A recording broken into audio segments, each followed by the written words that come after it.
Ce que je retiens de ce projet, ce sont des moments de vie. Voilà, c'est ça le mot-clé.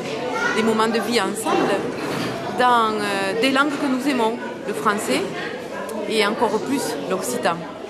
Ce qui est intéressant aussi, c'était de mettre le lien entre les enfants et les personnes âgées. C'est avec un grand plaisir qu'on a fait ce projet et les animateurs et les formateurs, on a eu autant de plaisir que les résidents, je pense, à partager ce moment.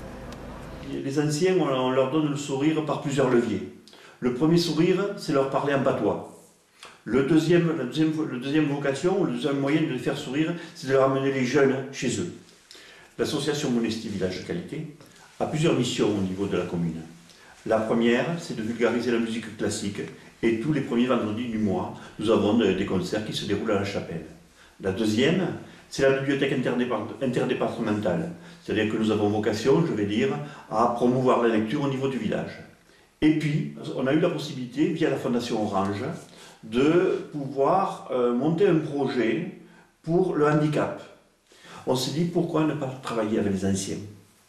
Donc d'où est né là le projet intergénérationnel qui a eu pour mission, je vais dire, de former les animateurs de la maison de retraite pour leur donner des outils pour mieux travailler au quotidien. La deuxième chose, c'est de travailler avec les copains du Cérou. Et là, les copains du Cérou, c'est-à-dire que Karine a pu amener les enfants à la maison de retraite et ils ont travaillé ensemble sur une comptine. Le projet est né tout d'abord parce qu'on voulait aussi revaloriser le temps des mercredis et expliquer aux parents que le temps des mercredis n'était pas forcément de la garderie, d'une part. Et deuxièmement, on a aussi revalorisé par un apport de projets culturels. Donc on a travaillé en lien avec la médiathèque de Monestier. On a réfléchi à un aspect plutôt culturel avec le livre, amener le livre et la création d'histoires auprès du public, auprès des enfants. Donc c'était auprès des enfants de plus de 7 ans, parce que l'idée c'était quand même qu'ils puissent écrire une histoire. Donc avec l'intervenante Annette Cailleux, donc on a fait le tour du village, on s'est inspiré vraiment du patrimoine du village pour commencer à écrire quelques lignes sur la légende. Wow. Ensuite, les enfants, voilà, avec des échanges entre eux, ils ont commencé un petit peu à écrire quelques lignes. Et des séances après séance, on a pu écrire et réaliser la légende. Annette nous a aussi mis en place un schéma, puisque l'idée de la légende, c'est pas de lire l'histoire, mais de vraiment partir sur son imaginaire. Et donc on a fait un petit schéma où on retrouve point par point un petit peu les scènes de la légende, et les enfants s'inspirent de ce schéma pour pouvoir raconter au public, à leurs parents, la légende. Parce que je suis conteuse, et comme j'habite pas loin de Monestier, voilà.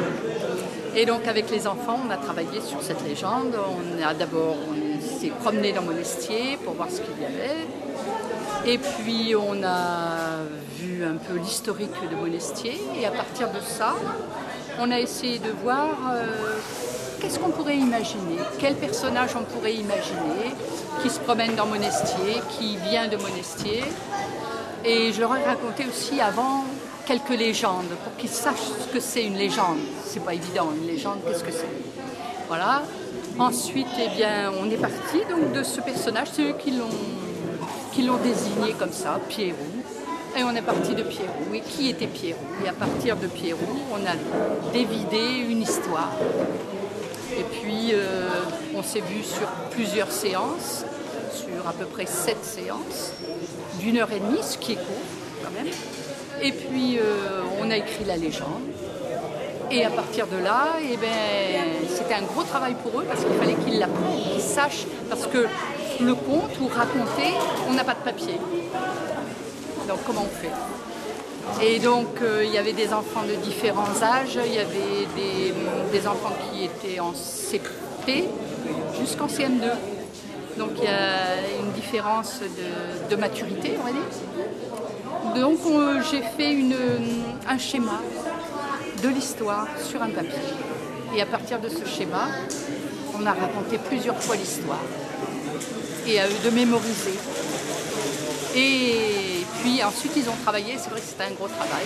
Et la restitution, là, je trouve, ils se sont débrouillés comme des chefs. Voilà, et ce projet était en lien aussi avec les maisons de retraite de Monestier, parce que c'était intergénérationnel. Mais ensuite, avec Muriel et Nicole, ils ont travaillé en lien avec la maison de retraite.